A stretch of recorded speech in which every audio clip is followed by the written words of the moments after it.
No candles on my birthday cake. September 1991 marked the beginning of the biggest mystery I experienced. As we approached my birthday in September, I wondered why I should celebrate my birthday. After all, I'd never really done so before. I couldn't care less. I had forgotten I was lonely and my parents hadn't tried to get in touch. Not once. I remember my very last birthday party had been when I was still at primary school. I was in grade 6 or 7, and in Croatia primary school goes till year 8. My parents told me I could bring my friends to the house. I arranged for everyone to come at 4 p.m. sharp. At 3:30 p.m. my mom was still sleeping, as she was drunk. I asked her to make some sandwiches for my friends. She said she didn't have any money to buy ham, cheese, and bread. That was the last birthday, as I remember. September is a beautiful month. The leaves are green or slowly become yellow and dark orange. The clouds become heavier and the sun goes down beyond the horizon earlier. Autumn has a smell about at home, one that I have always liked. When summer ends, school begins with its new words and new problems. For me, September 1991 marked the beginning of the biggest mystery I experienced. In early September, we were continuously being called upon to go to different battles. One morning around 7 o'clock, I received a call to immediately report to the unit and that we were going to be absent for a few days. I expected it to be 2 or 3 days, which was what we usually did. Typically, we would get a couple of days to recuperate and then we are off again somewhere else. However, that day we drove in truck towards Ernestinovo, where I had spent my first day at war. There was different feeling in the village now. That morning, Ernestino had been bombarded continuously. We heard that there was a hand-to-hand combat on the edge of the village. We've been quickly rushed and sent to 2 sectors. We took up our position opposite the church. There was a train station nearby and tank rolling down the street. It was unbelievable scene, and the sheer number of infantry soldiers and armored vehicles surrounding around the village was so hard to comprehend. Amazingly, there was no fear of panic. We were going to fight the enemy again and again. As long as we held ground, we would be okay. Usually the tactics were to start with a short bombardment with the tanks and armored vehicles followed by infantry before finally withdrawing. But that day was different. There were more armored vehicles, more tanks and more infantry. Combat has been going on for a few hours before we arrived. I moved from house to house to the walls that had been taken down, so we didn't have to go out in the streets. It was more like a series of tunnels and caves than the neighborhood homes. Combat lasted for some time, and then we were withdrawn towards the village center. We were exhausted. You could smell the gunpowder on your sweat, and there was a blood everywhere.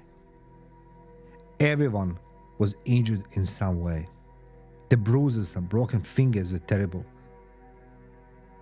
Our dedication to the cause was absolute, and now was our time to shine. Now, it was hand-to-hand combat, which we knew was our forte. The center of the village was a mix of all these uniforms with different insignia. We went into a small convenience store as we were incredibly thirsty. Another group appeared in store. As we were drinking, we started chatting to each other.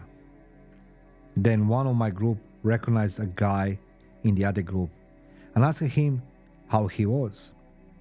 I knew him from before too. He was from my suburb, but had not been with us from the very first days. I knew he wasn't in the city when the war broke out. In that brief moment, when we start shaking hands with my comrades, the insignia on his left shoulder jumped out at me. It was a group of the enemy special forces. Time just stopped. Imagine a small convenience store, maybe 25 square meters. There was about 15 of us and it was chaotic. We had stopped to have a little break and something to drink. The other group entered and you presumed you were talking to fellow countrymen. Instead, they were enemy soldiers. In that split second, when everybody turned on each other, all hell broke loose.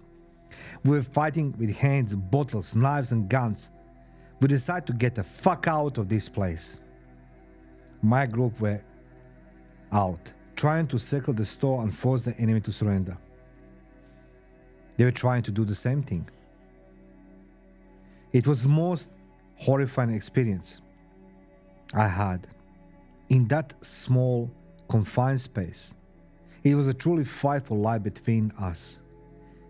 It was not like the movies. No special moves, no machine guns. It was purely bottles, knives, and attempt to reach for guns to try and shoot. The day was coming to an end.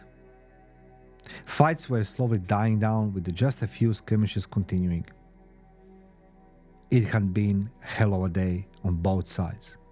I truly believed that my life was going to end that day. I was shooting, running, and looking for cover all day. I shot 7,000 bullets and I cried.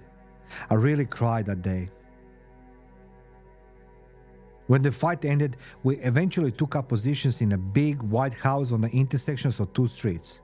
It was a beautiful house, and by some miracle it was still intact.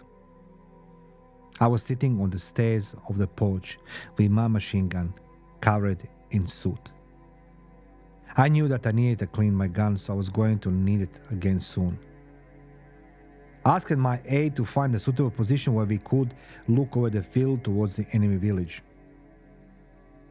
He went inside and smashed a couple bricks in the bathroom to make an opening for me.